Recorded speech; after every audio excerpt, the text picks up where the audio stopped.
Hello, everybody, and welcome to Let's Get It Real. Now, today we have an absolutely incredibly fabulous guest with us. And like we promised you when we started doing these lives, we're here so we can help you. We can teach you things. We can help you grow. And in any ways, we also want you to be participant in these events as well. So, down below it, you'll see that there is a link that we need to go to for Facebook to allow you to go through into StreamYard. So please, if you want to come in and ask questions directly with us, we'd love to have you. And in the meantime, let's just take it over to Nicole so she can introduce to you today our lovely guest. Hello, everyone. I'm so excited to be here again for Wednesday. I do want to add to what Glenda says. If you haven't come into StreamYard to leave your comments, I am going to keep an eye on my Facebook feed. So if I see something, I will definitely answer it. If not, I will catch up with you later after this. And we have a great guest today. And I can say that I know Jo pretty well because she and I were roommates at Forbes Factor Live, Glenda, and that's something you know all about. So I got to know her intimately, which was really, really fun. And honestly, I've got this paper here with Jo's bio that if I read it, it would really blow your mind. So what I'm going to tell you about Jo is that Jo is an author. Jo is a speaker. Her mission this year in 2022 was to write 1,000 wills. Now, I briefly did the math, but if you're talking about 335 days a year times 1,000, that's a lot of wills. So we're going to find out if she actually did that. And Jo, believe it or not, and I think it was September 4th, if I'm not mistaken, sang at Fenway Park to 32,000 people, the Star Spangled Banner. So that's pretty darn impressive. So let's welcome her to our stage. Hello, everybody. Oh my gosh, thank you for such a wonderful welcome, Glenda, Nicole. We absolutely are all #Forbes fam together. And I'm guessing that some of our audience also has been there. And I just want to say thank you to the two of you for having me on tonight, but also that mentorship and that coaching has really made such an impact on all of us. And so we have to shout out to our mentors at all times. So a little shout out to Forbes and our crew. Absolutely. Yeah. High five for me. Woohoo! So, Jo, we have some interesting news that we want to tell people about. This is a subject which is actually dear and true to my heart because this is kind of the beginning of my life, of my career. I was a paralegal and I don't practice that now. But through all of that, I've learned a lot. And now I actually help people with that in another way. So, but let's talk about, since you are the will fairy, shall we say, tell us about how you got started into this and how you got the name of a will fairy. Absolutely. I am a first-generation American. My parents are Colombian. And so, a lot of people talk about that family tree, that generational wealth, but a lot of immigrants and migrants come over and they break a branch off that tree. And we don't often think about that in the larger conversation of generational wealth. And so my parents came with their seed. My mom and dad are farmers originally back in the day. And they are replanting and restarting. And so as a first generation American, I realized that one, I was struggling with my own identity, which had a lot of impact on how I thought about money, how I thought about myself, but also really seeing that it felt like wealth was escaping me, was moving by, that everyone else seemed to have some sort of magic ticket or secret. And in reality, when you look at it through the eyes of a farmer, you're really having to plant that seed and then start to understand how to care for it. And for me, that wasn't until into like my late 40s, early 50s, that's starting to manifest. But I don't think that I'm alone. I think that there are other people out there that, one, when you say the word will, right, they take 2 steps back. I say those are the scariest 6 words. Do you have a will, right? Like people are like, oh no. And a lot of the misconceptions that come with that. And I lived I'm 52 now. So I lived my entire life with that fear. I didn't even want to look beyond that to find out what that meant because I thought it was going to cost me money. I thought that I wasn't worthy. And then during the pandemic, a dear friend of mine, Tony, was taken away by an ambulance and in a coma for 31 days. Oh, no. And because I have a relationship with him and our friends, I created a special page where we started bringing people together, and I had the frontline seat to watching him through this amazing and thankfully recovered illness. He, Nice. found out what was going on, but 31 days in a coma, and there was no document, nothing to tell the people he loved what to do. And so for 31 days, I would show up. And for me, one of my underlying themes is inclusion. I am absolutely the queen of inclusion. I want to make sure that everyone knows what's going on. So I'm at the front lines doing it in English, Spanish, American Sign Language, and also talking to the people who mattered to him most and saying like, well, I wasn't a player, but I was definitely right there at that front row. And it was game changer to see just how a simple piece of paper, some people make it into something so much bigger. The most basic thing could have alleviated a lot of stress that hit his family. He has parents in another state, a brother, he has close friends. This must resonate with a lot of you guys, right? So you have not only your blood family, but your found family. I talk about this, like we have our Forbes family, right? I'm now a part of this family. And we don't think about all of those different parts of our network, parts of our bigger picture, that suddenly when something happens want to say something or want to help. And so that was a big eye-opener for me. The Will Fairy has been that I like encouraging people, making sure that they know what's going on, and it just goes back to my first generation roots. I hated not knowing. And so those two things, just finish this last piece. Those two things lead to why inclusion is so important to me and why I want to make sure people have their paperwork in place. Now, so what we need to explain to people is, what we want in all of our lives. I have children myself, and I did that very early in my years as when I had a baby, my first child.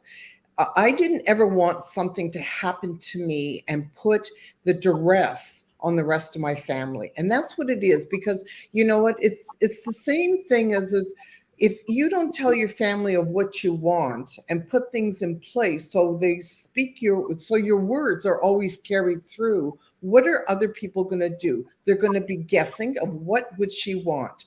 Would you want to be, if you're laying in a hospital bed and unable to speak and unable to be in a position, and maybe you're at the end of your ropes, and this is all just part of reality of life. And you wouldn't want to have somebody bringing you back if the bell or the thing all of a sudden the line went dead. You don't want somebody keeping you alive and having your family sitting there day after day, and that wasn't what your last desires are. So the whole idea is not to allow your family to have to start guessing of what you want. And then legally, and everything has to be in writing so that nobody can ever say, well, we're not 100% sure, or to start from one family to another, because, silly little things cause a lot of problems within that family. Absolutely. And it begins with, believe it or not, it begins with worthiness. I don't think that people think about that decision to get your will says at some point in your life that you believe that what you have is worth doing something about. And the irony there is that if you were to ask somebody anecdotally, well, what are you doing? Well, and I'll just say the three of us, we are building our business. We're building our future. We're trying to do something not only for ourselves and the things we've overcome, but we're trying to do things for others, right? I'm putting all this effort into making sure I have a business plan and a marketing plan and hiring all the right people. But without a will, it literally can be for nothing. And the nothing is that equation is fees, time.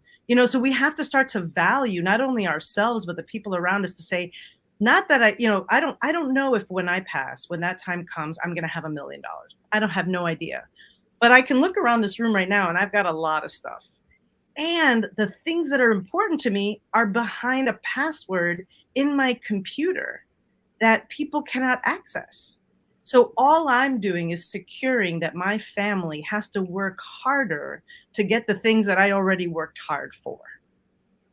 I love that you put that about worthiness. And this is so interesting that we're talking about this today, because I have been, really encouraging my dad to get a will, to get a trust. And he finally did the will. But what he kept saying was, well, I don't have anything. I don't have anything. Well, he has a house, 2 trucks. He has a say. Well, I don't have anything. So in his mind, what he owns, he didn't feel worthy. He just, because it wasn't $1 million, like you talk about, Jo. Well, this is just my house. This isn't worth much. Well, you'd be surprised what it is. And with, myself and 2 brothers, it needs to be on paper how you want things done. And Glenda, you talk about, at the end of life, he understood that with my brother, he doesn't do very well with death or anything, anything like that. He just falls apart. So while he is going to oversee my will, my dad put down that I would be the one to make the decisions if the time came to where I have to make a call as to whether or not, and he told me, I don't want to live on a machine. So I think that's so important, that you also realize who's capable of what in their strengths versus just, okay, you're the oldest, you get to do it. So. And I think generationally, we're also seeing a different way of communication. For me, one of the lenses I use in any work that I do is thinking about when was somebody born and how are they coming into this world. We have the traditionalists, we have the baby boomers, we have Gen X, Gen Y, right, Gen Z. So as you watch this, how do we talk about those important things? A lot of our parents, I'm a Gen Xer, so I'm in the sandwich generation, right? I am a delicious Joe sandwich. And on one side of me, I have my parents, and on the other side of me, I have now an 18-year-old where I need to make sure that I get their will, which is, again, a very basic thing. Yes, I give my mom the right to do something. But even my kid looks at me like, why would I need a will? I don't have anything. It's like, yes, but it's not just about the have, right? Having the power. It's what it is it's really like almost like a hall pass. Like, this is just going to make life easier for the people you leave behind. My favorite anecdote around this, and sometimes for people to wrap their head around, is do you guys have in a drawer like a whole bunch of keys? Do you have a ring that has like maybe 6 or 7 keys? Some people have that, right? It might, like, let's think about your dad. He has the house key. Maybe there's a garage key. There may be something, he's got something locked outside. He's got the truck keys. He's got like maybe 7 or 8 keys. Maybe there's even a lockbox somewhere. Like, there's a whole bunch of keys. But when you look at it, if I were to suddenly have to walk in there and pull that deck, that key ring up, what are these keys for? I thought that was like the best way to start to explain the headache of trying to understand. Like, someone said to me, because we were talking about what they were finding, they go, I have a key here, it says Caterpillar. And so we started looking that up, and somewhere, not anywhere visible, there's like a large machine that key either belongs to now or at one point in their time. And so we don't think about the ramifications, the hot mess that we're leaving our loved ones, where we would never want to put them through that. It's very true. And it's not even, so here's the thing, when a child turns 18, and I know in Canada, and I'm not sure if it's 18 or 21 in the US, but they are noted as being an adult. And at that point in time, nobody can make decisions for you. So what happens when you're 18 years old and God forbid you get into a car accident? And you need somebody to make some very hard choices for you, for the doctors to do things to possibly even save your life. Many weeks ago, I was in an accident, and it was just so very easy how within a flash of an eye, a moment changed in my life from being normal, healthy, and being able to walk on my own 2 feet to, in 2 seconds later, I wasn't able to stand or walk on my own 2 feet. And it only takes a brief second for something to change into our lives. Absolutely. So, let me just ask, are you okay? Yeah, well, I'm back now, but for me, it's really a show of what it means to work out constantly, to have a healthy, strong body, because my body keeps on going, and it's the mindset. It's a matter of a lot of things, but that's another story. But why I'm saying this is within a flash of an eye, our lives can change. Absolutely. And if we don't have something down there And even as a mom, if something happened to my two kids, and my picture is frozen for a moment. So if something happened to my two kids, who are both over the age of 18, I couldn't do anything like have a doctor do something for them because I'm not legally signed as being their, to have trust in them, to have a paper. And there's two forms. There's one for your medical and there's one for your financial. So it just shows you from that point on, we need to protect ourselves. And it's not that someone's going to do anything to you, but it's people that you love to be there. And this is another huge way of supporting you. Absolutely. And so going back to that mindset, it starts with believing that the things that we're doing have value. So whether you own a house or own a car or don't own anything at all, there are things you can say this person's in charge. So it's not about stuff. It's about who has the ability to make these decisions. By doing a very simple will, I'm sure that there's ways where you could get into the weeds around this, but even a simple will that says this person will have the right to speak on my behalf. And there's two parts: before I pass, so God forbid I'm not able to, and then after I pass. It could be the same person. It could be different people. It could also be a hired third party with a fiduciary responsibility. Right. And fiduciary responsibility means that they are always working in your best interest, not their firm or not somebody else. And even that simple thing, just a simple designation, without going into the weeds, without worrying about all the different pieces, that in itself is already a game changer.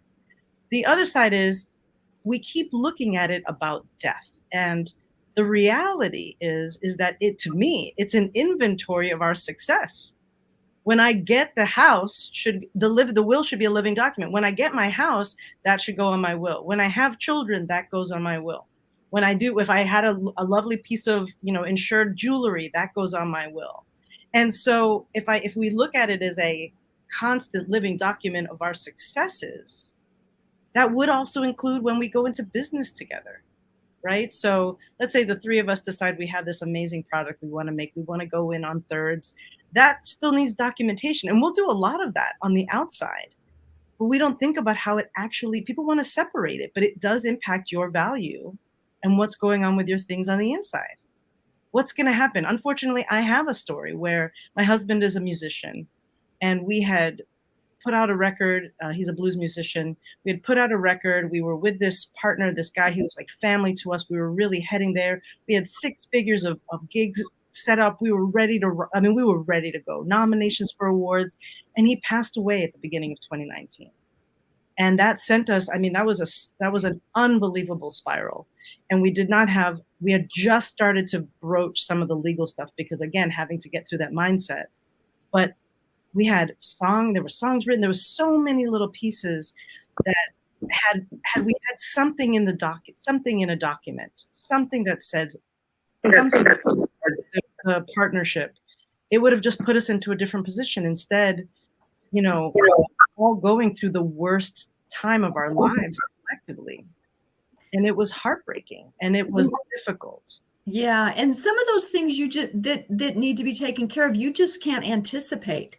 You don't want to think of something like that happening. You don't want to think of your kids, getting in an accident, but there's so many unknowns that for me, I'm starting to come to the reality, like Glenda says, once they turn 18, I don't want someone other than me that has their best interest making a decision that I might not agree with because, it keeps them alive, even though they have no brain waves that scares me to death or more so than death is just having a body laying there. So there's a lot to consider when you talk about all of this.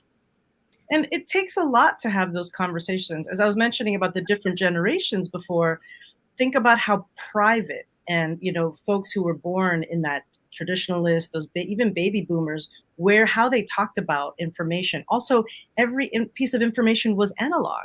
You had a sheet of paper that represented a partnership or something. As we go down the generation and technology takes over, it's further and further behind walls, right? Firewalls, bank walls, the permission level goes up. Even having a Facebook page or an Instagram still requires some level of due diligence to be able to take it over or close it. And that might seem crazy or asinine or like, why would they do that? But it's because it goes into another realm of like our identity and how we show up in the world, and what is attached to us should be private and secure, and it's not. And so that's those places where you're going to start to get into trouble. It's an amazing journey. And it comes back to saying, I know that the life I have begun here and continue to live has value, and the things that I'm doing in it, no matter how many decimal points or commas, I know that I am going to leave this world. And death is a hard conversation to have. Again, the other side to say, I am doing these things and this is my inventory, so that when that time comes, somebody knows what I've done. So, and that's the whole thing. We have to explain, and I know it is a very difficult situation. I've had that conversation and many times with my kids, and they are always right away of, no, Mom, we don't want to talk about it. And I'm going, this is part of life. Death is a form of life. And I don't know what happens afterwards. I believe in then of my angels above and all the rest. But we need to know how we move on after that fact. And it's a situation that it might be difficult at the onset, but you know what? The person that is, and it's not just the older person, life has, or death has no age limit to it. And, it's just something that we all need to sit down and talk and come together, because when we can put things in writing, really what it does is it actually makes yourself feel calm and realizing that we just lost our other friend there. And, it really puts us, our hearts at ease. Absolutely. And that's how we have to look at it. Forbes has shared this story with us in our masterminds, but she talks about the amazing work of putting together all of the authors to put out this book during the pandemic. And she lost the person who was putting it together, the editor. And so it really does. I mean, I know that that's where the death comes in, is that we cannot predict it. We are not promised today, tomorrow, 10 seconds from now. And when we're taking care of others, I'm going to focus also on, I'm a Latina, I'm a woman. There are things that are traits that are, I'm not saying that are limited to gender, but from my own experience, I find as caregivers, so whoever you are, no matter how you identify, if you're a caregiver, if you're someone who likes to give to others, how is that balance? Because if you are not even on the list of care, then everybody else is going to be equipped. But what are we doing for ourselves? And I think also some of it is people don't even know how to get started. And so what I do is I have an upcoming 7-day challenge. It's going to be free. I'm going to go ahead and share links and share information at the end of the post, so that people know how to find me and I have a free ebook around wills. But the goal is to just start to unlock those different things in our lives that we don't even consider as important. So some of it is about the will and giving somebody the power and the authority to do something. And then all the things around it are about our network or our ecosystem. So for me, it starts with you. Start there. Do you have a job? Do you run a business? Are you an author? Do you have, what is going on in your life? And even just starting to think about that. The next level is the connections that you've made. Do you have a partner? Or maybe you've had a previous partnership or marriage. Do you have children? All of those things are not only part of our life, but also have legal identities attached to them. If you married somebody in another state and then got divorced and then come to this state and start a new family, but that you don't have a new will, that old will still stand until something is put in its place that says that doesn't count. And so we don't think about those things because, again, the will gets pushed to the side. It's I'm going to be fine. Where am I going to go? I'm healthy. And those are the things. We start with ourselves. We branch out. Who are we connected to? And that includes business partners. What are the terms of dissolving or moving that business forward? Where is that written, right? And so it just gets complicated. And let's look at also the factor of if you are looking after anyone, like My goodness, yes. you're a caregiver. I have two brothers with special needs. So, one thing that I had to make certain that my mother had a proper will that was in place. In her will, she had to set up a trust. The trust had to be for my brothers. And then after that trust, which has to be in paper because, when she goes, There's more information from her. so there's two other people that have to be continuously looked after financially, socially, mentally, the whole bit. And if that isn't in writing, in full writing, and there's other different parts, it's a bit of paperwork and it's a bit of a walk, but it all starts with one avenue. One. Just sitting down and decide right now who you are, what you have, who do you want in your life to have it, and start making notes on that. Now, let's talk about developing your own will as opposed to possibly going to a lawyer and having a will drawn up. With the will fairy, I tend to work from the place of everybody should have some form of legal counsel. Sorry. Wow, lovely bell. That is a good idea. You are correct. And are we also able to engage with our audience? So can I just start with, if you're out there and you do not have a current and updated will, just go ahead and put a 1 into the chat. If you do not have a current and updated will. If you do have a current and updated will, put a 10 in the chat because you're getting the bonus points for being on top of it. In terms of the 1,000 Will Challenge, what I'm working on right now, because it's a little bit of technologies, I want people, if I engage with them and they have a will in place that's current and updated, it doesn't need to come through my services. I'm still counting that. The goal is to mark off 1,000 wills because we need to change how we think about that. And so then going back to what you were saying, for me, I believe that we should have some form of legal advice in place because the underlayers of marriages, state laws, estate planning, what belongs to you, what doesn't, those need real answers. And you're saying you have a background as a paralegal. I do not.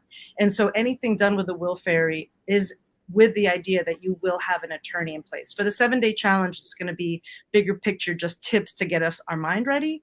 But if you choose to join our 45-day challenge because you want to get not only your will done, but also other wishes and making sure you have a comprehensive plan in place, that is going to be with a partnership of an attorney. I don't know how you feel about it though, Glenda. Do you have a different way? I'm 100%. I've worked in it enough years that for me, you know what?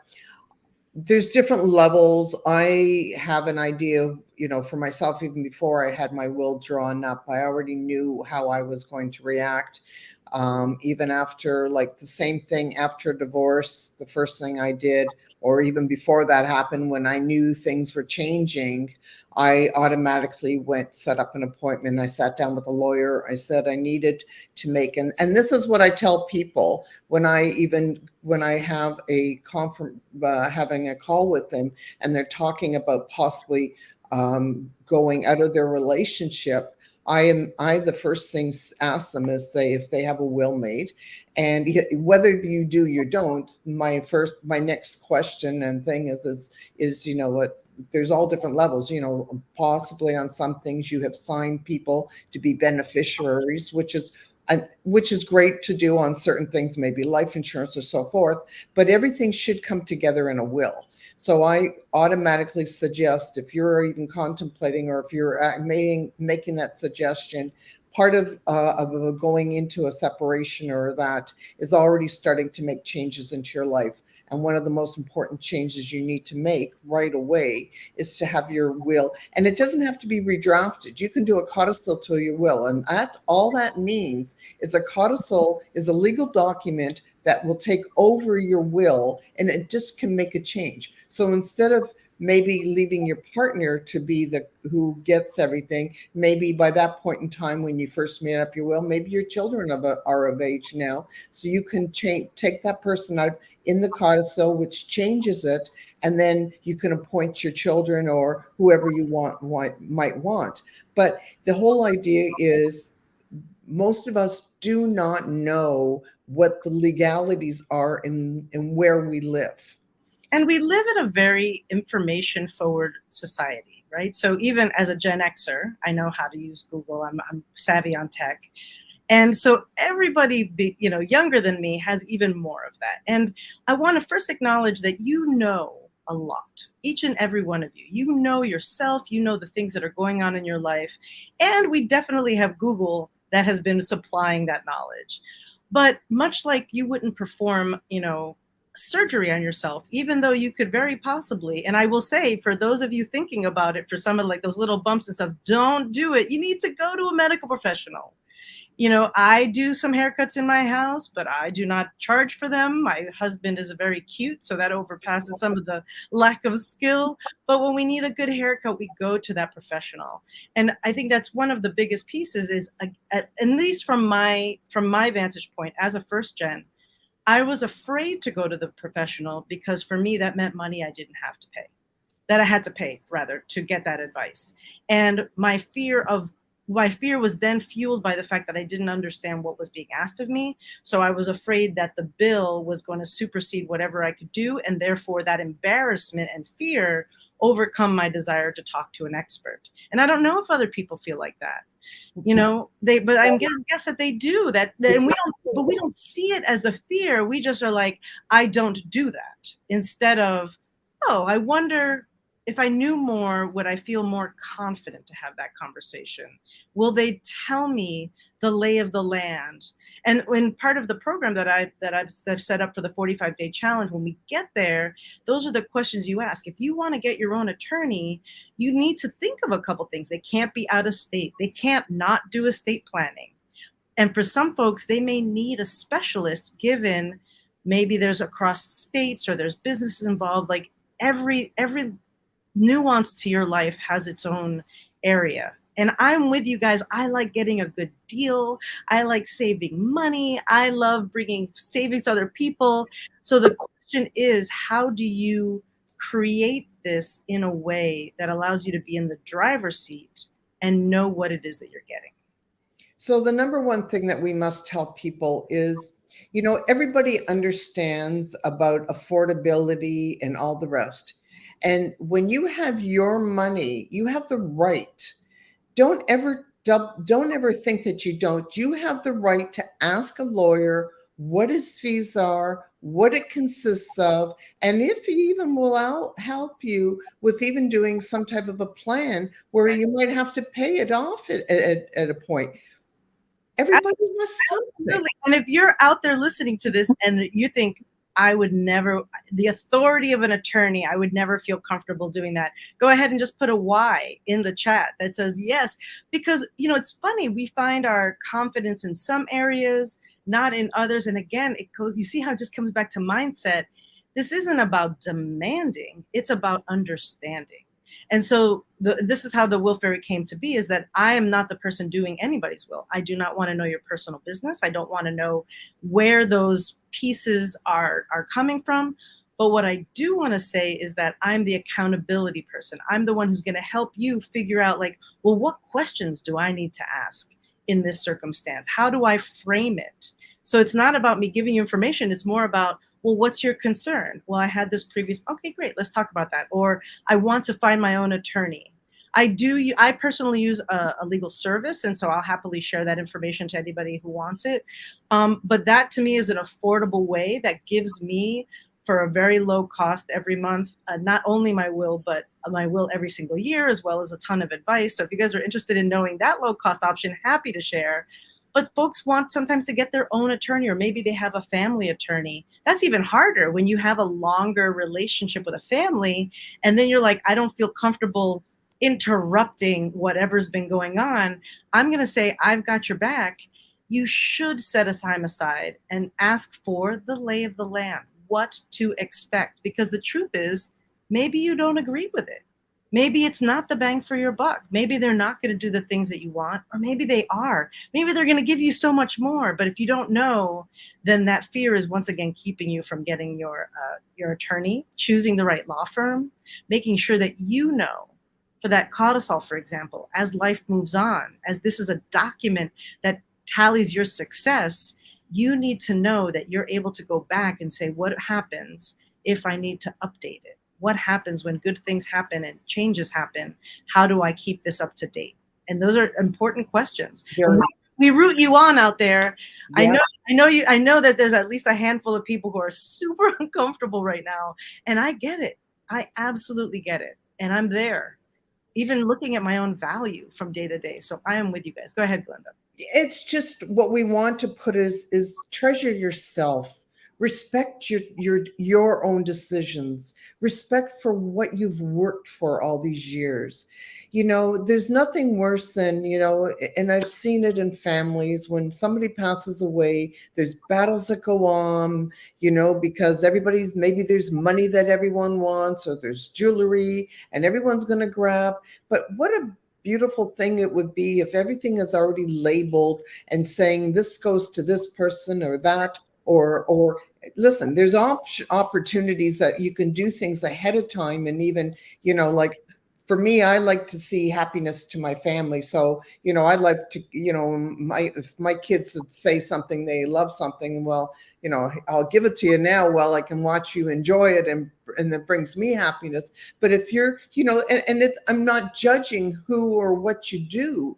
It's just making sure that things get to the right places. It's making sure that, because if you don't have these things in place, what ends up happening is you create a lot of hard times for the people that are left. Absolutely. When we love someone, we don't want to do that to them. Absolutely. And, you know, there's story upon story of people who were caught. I mean, obviously, when someone passes, we don't necessarily schedule it. And so all of a sudden, and you've probably seen it. So there's probably people out there who have seen that, where all of a sudden a friend has lost a parent, right? So now you're talking about 60, 70, 80 years of a history that are now being unpacked one box at a time, one file at a time, in ways that are not maybe the way you would approach it.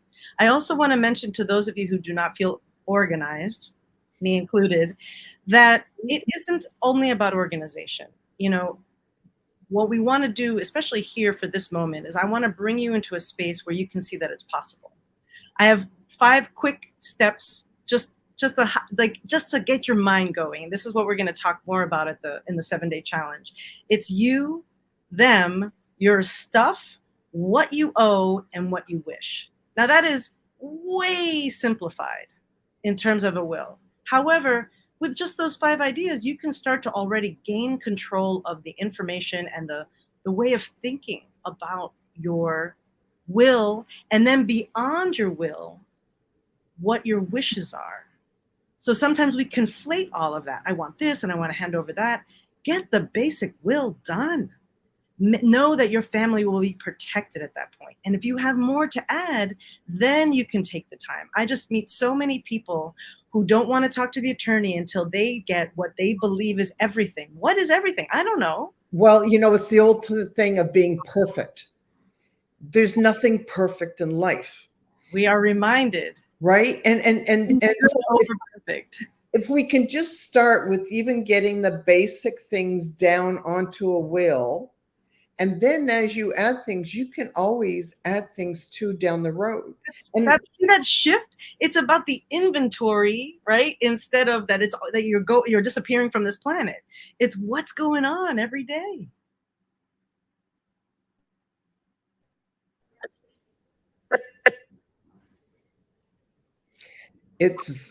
Yes, it is all about the inventory. Our life is an inventory. You know what?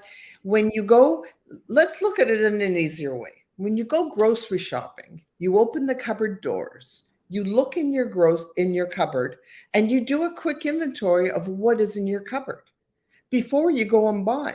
Why would you go and buy beans when you have 4 jars already of beans? So you do a quick inventory to see. Well, the same thing goes when you're doing a will. you need to figure out what you have. What is the inventory? So when you go to give something away, you know what you have in your, whether it's a property, whether it's a car, and even the same thing of, whether there's debts and all the rest of it. So where everything goes. But you don't have to make all these choices at once. A lawyer who is into writing wills has all this in place. He will guide you. Stop worrying that you have to answer all the questions before you go.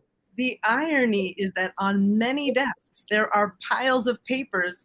And I'm going to let you know, if you're like, I started a will, if that's something that's in your vocabulary, I hate to break it to you, it's still not a will. Yeah. Not a will until you go and you make sure that it's checked, and then you go and you get it notarized. And that's very simple. Usually a bank can get it done.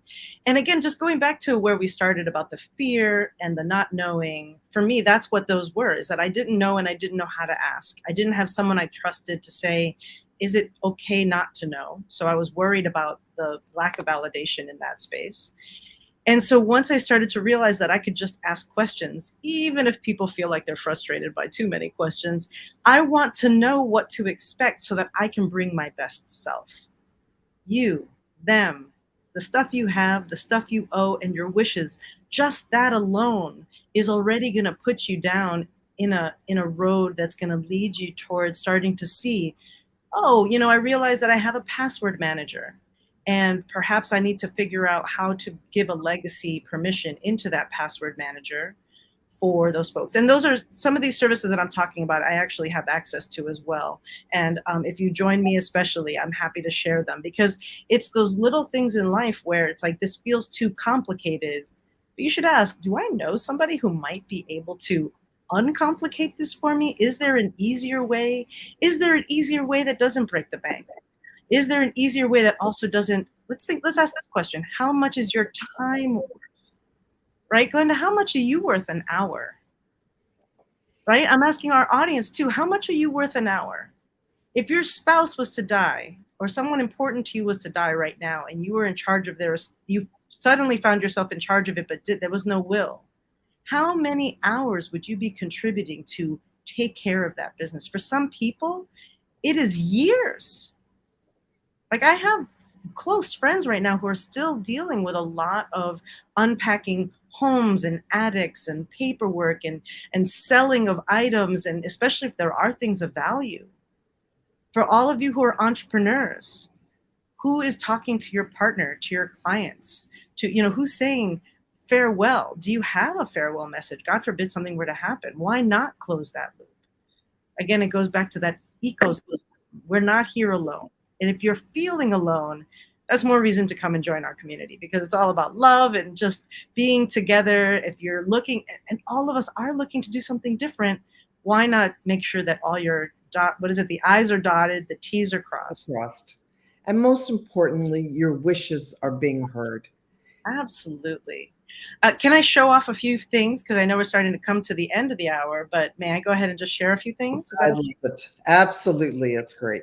So I am a new author. This is Boss Latinas and the Anthology. It's found on Amazon. And again, when I send out, if you reach out to me, I'll be sure. And I'm going to also share the link with Glenda and Nicole, who I know we lost. We love you.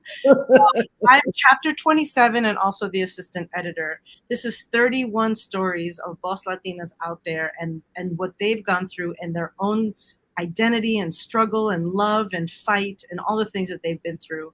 And especially, it is National Hispanic Month this month. And so, it's a great way to get insight onto your clients, onto the people that you're living with, working with, partnering with. And I just love it. These women are phenomenal. And it's such a great, and all the proceeds, the ones at Amazon, actually go to a scholarship fund to help other entrepreneurs. Wow. Congratulations. Shameless plug for my hubby. This is his book, but my husband is a blues musician, as I was noting, and he wrote the foreword for this new B.B. King book. So if people love music out there, he had the honor of doing that. So I just had to squeeze that in. And I did sing the national anthem. And the piece of that, this is like bucket list. Again, when we look at our lives and the inventory of our lives, that's what a bucket list is. I always wished as a singer that I'd be able to do such a thing. And not only did I get to do it at Fenway Park, it was also Deaf Hard of Hearing, Deaf Blind Day, which we were honoring some leaders in our community. And my partner, not my interpreter, my partner is a dear friend that I've known for most of his life. And he is a Black deaf actor and interpreter. And he had his rendition of the sign language of the national anthem. And so it was absolutely a collaboration. I sang, he signed, and we ended in unison. And it was an amazing, amazing experience. It was a dream come true. And I love sharing that. So if you do go to free gift from thewillfairy.com, you'll get my free ebook, but I also have that link to that video that you can get there as well. Lovely. And we're going to post those all underneath after the show is finished. So you'll be able to get these links as and learn some more, and most importantly, share. You know, and if you're listening to any of this and somebody maybe rings true into your own mind, it's really important. The whole idea of us doing these shows is to allow people to start thinking. Let's all grow and help our lives to become better and more fulfilled by taking some of these things out that we have to do them, because it will make our lives and others' lives better. Absolutely. And again, the values that I believe that are being brought not only by Glenda, Nicole, myself, and the people in these shows is all about, for me, it's all about just taking a moment and understanding something a little better so that we can make better decisions. You know, growing up, I was so frustrated and I felt like I didn't have a place to be. I felt like I was always behind the 8 ball. And it was through the kindness of mentors and coaches and friends who sat down and explained things, had the patience. And then all of a sudden, I felt empowered to be able to do not good things for myself only, but good things for my families and my friends. The will, it does feel like a big undertaking, but in reality, you, them, your stuff, you owe, your wishes, just that alone is already going to start to get you seeing your life in a different way. Hopefully you'll see that the things that you have, I know it could be as small as a mouse. Like, what are you going to do with this? Okay, maybe that's not going on the list, but it could be, what are you doing with your Christmas fund, or maybe some special jewelry that's been handed? Who's going to take the pictures? All of those things are also fighting words, in case you're unaware. In some families, there's a lot of strife. And so especially if you like bringing peace to people, the best way to do it is just make the decision, because once that paper is handed over, they have to follow it. I also say, for my type A personalities, if you really like having the last word, the will is the best thing, because you're the one who's deciding all the things you want. And so this is just a great way. I look at it as a blueprint for people to know what to do when that time comes. So if any of this has hit, please, we ask you, and we're asking this for, it's called peace of mind. Peace of mind is one of the most important things that we can give to ourselves. Peace of mind can change us. You know, when I was a young girl and I was actually going through and having my education, it was the one thing that was always on my mind of what was going to happen. My father had already passed away many years earlier, and my mother was now left, and I knew she didn't have a will in place. And I had 2 brothers who were going to need help the rest of their lives. And it kept on going over and over in my mind what was going to happen. It was finally the day where I phoned the lawyer myself and asked him to reach out to my mother to get it done. I, as a child or a young woman, shouldn't have been put into that position, because, you know, it's now today where I look after them. But all of this now has given me the having everything in writing, the ability to deal with banks, to deal with all the people that where my brothers live. I wouldn't have been able to do anything had that will and trust not be made out. So it's really an important thing. It's not a terrible thing. It's something that, you know, once you said it, you can talk to your children about, and it's just Next, on to the next thing. That's it.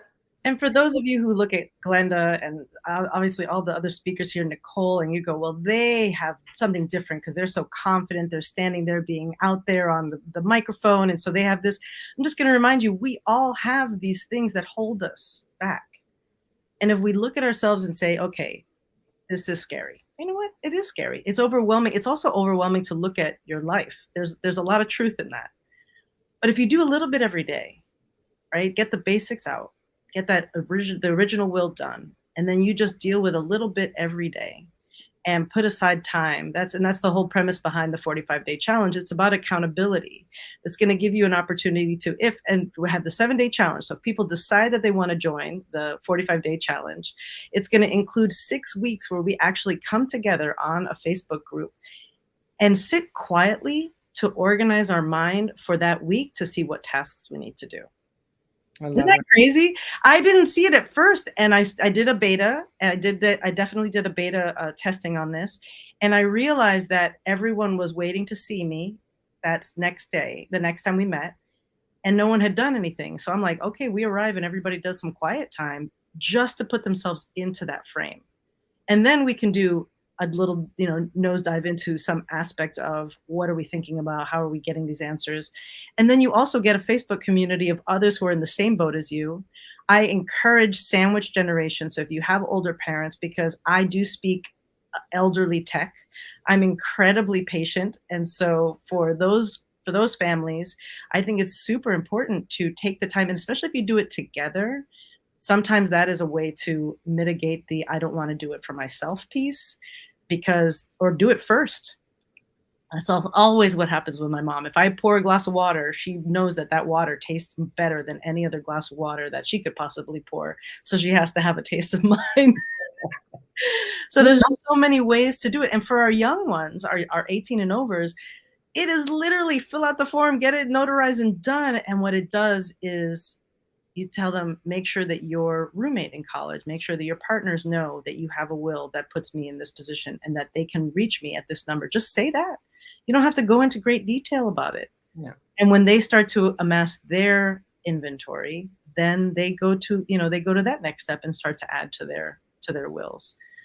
This is something I'm so passionate about. And while we are talking about wills, really we're just talking about having each other's back, reminding you that at every step, there's a lot of questions, and you just need to find yourself in a place where people are willing to give you the answers. And definitely here at the Will Fairy, I do a number of other things. I know I've been able to share a lot about the Will Fairy, and this is definitely my heart program that I've been working on. And I'm so excited to have had this chance, Glenda, to talk to you. I miss Nicole. I hope she's okay. Yeah, she's having difficulties with her computer, so we've lost her for today. But and she's what can't do anything about it. But hopefully we can come back all together and we talk about some of your other issues. And I know you have to go a few minutes early, so can you give a last thought before a little golden nugget to our guests so that they can hear? Let's see.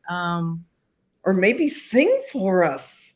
Sing for you. Oh my gosh, that's a lovely request. What would do you have a particular song in mind? You just, something that to end off our show here that. Oh my gosh! I'm not someone to. That's part of the anthem. Go for it. Okay. Yeah, for some reason I'm drawing a blank on all the things that I do. So we're going to go with the national anthem. And I just wanted to share the little story that comes with that, which is when I was younger, we had moved to Miami. We had moved into a house and I had to walk to school and walk back. It was a lot of change. I was moved out of New York very quickly. I have a children's book I'm planning on writing about a lot of that. And one of the ways that I soothed myself was that I would sing the national anthem to and from school when I had to walk because I was afraid of all the dogs in the neighborhood. So when I got this opportunity, they're like, make sure you know the words. And there was a part of me, I was trying not to act in my ego space. I was like, absolutely, I'll take a look at that. But there was a part of me was like, I got this. There were other things at hand that I needed to address. So I will sing for you. Absolutely, I'll sing for you. Oh, yeah. Oh, that just suddenly made me nervous. I didn't even think about singing today. And I do miss EJ. So I'm only going to do a little snippet, but I do miss EJ. That's okay. We'll take it. Oh, say, can you see by the dawn's early light what so proudly we hailed at the twilight's last gleaming, whose broad stripes and bright stars through the perilous fight all the ramparts we watched were so gallantly streaming. And to see the rest, you're going to have to get your free gift from thewillfairy.com. That will send you a tip sheet as well as the video of us doing the performance. Glenda, that was very kind of you. Thank you for, I do karaoke, so I love having fun, in case you guys can't tell. So I can't wait to meet each and every one of you in one way or another. I thank you so much for allowing me into your community and meeting all of your people. Thank you so much, Glenda, Nicole. I really appreciate it. On behalf of Nicole and I, thank you for blessing us today with such incredible information. Thank you so much. For everybody else out there, there'll be links posted, and you can reach out to Jo, and we'll put everything out there. And please, let's put this as a necessity in life to create our own health, because when we have our mindset down, that we can sort of come back to just believing that everything is in place that we need to, it gives us that peace in our lives that we all need to live a healthier, happier life. Thank you so much. And I look forward to seeing everybody next week and seeing what we'll be talking about. You have to come and find out. Take care, everybody. Thank you so much.